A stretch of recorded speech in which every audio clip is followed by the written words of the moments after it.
seem to be digging in for a fight leading up to the HST referendum. You reorganized government, brought in a new chief of staff and press secretary. Right. What happened over the last week that made you make this decision? Well, as I tried to say yesterday, last Wednesday we announced the second largest personal income tax reduction that we've had in the province's history.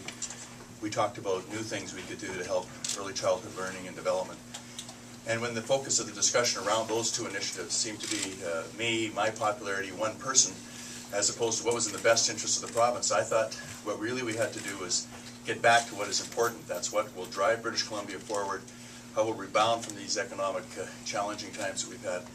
And when it's about one person, that's the wrong issue. It's time for a change, and I felt it was important to put the interests of the province, the government, the party at the head of the agenda, so I made the decision this week. So it's essentially the poll numbers. Watching the polling results, seeing they really didn't move, and then making this, or were you, or is there some internal pressure from your caucus to resign? No, first let me talk about the caucus. I've been leader of the party for 17 years. I've always had support of caucus. We've always had a caucus that is open and frank with one another, but I have always felt support from our caucus, in spite of the most difficult times. You'd have to be pretty deep underground to not know that the polls have not been my best friends over the last little while. But I have never been driven by polls, Jim. I've always tried to act on the basis of what is in the best interest of the province.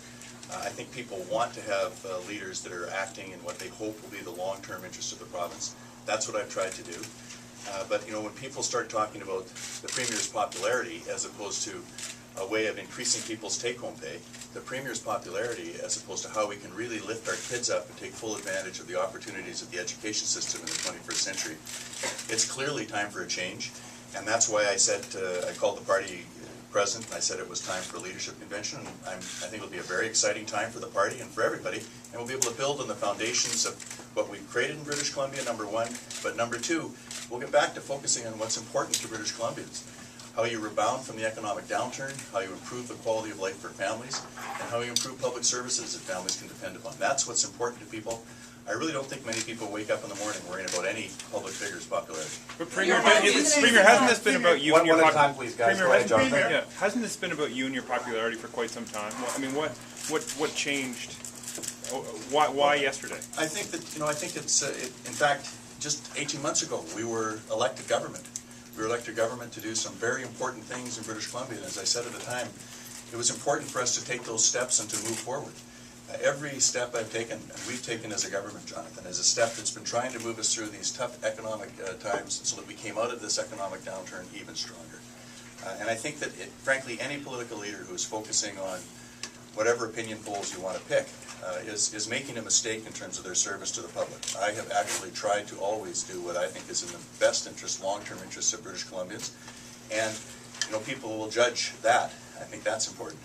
But when you have a situation where our economy is one of the best economies in North America, when people in British Columbia are paying some of the lowest taxes of any jurisdiction in North America, when our nurses, our teachers, our workers in British Columbia are having more take-home pay in their pocket than they've ever had in the history of the province, and people are saying to this Gordon Campbell or whatever, I don't like him. I'm not doing this for any reason except for trying to make the province a better place. So it seemed to me this week that the time had come to step aside.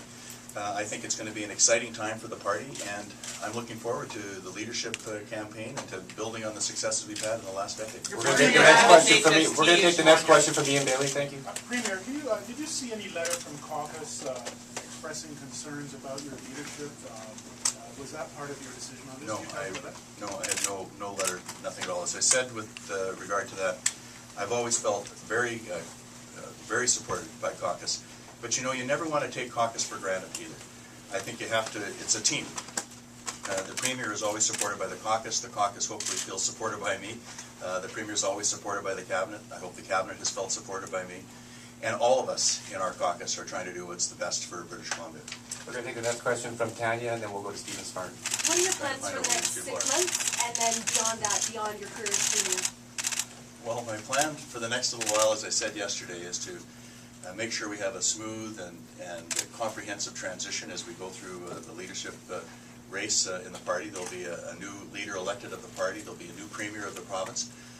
And then I'll sit as an MLA.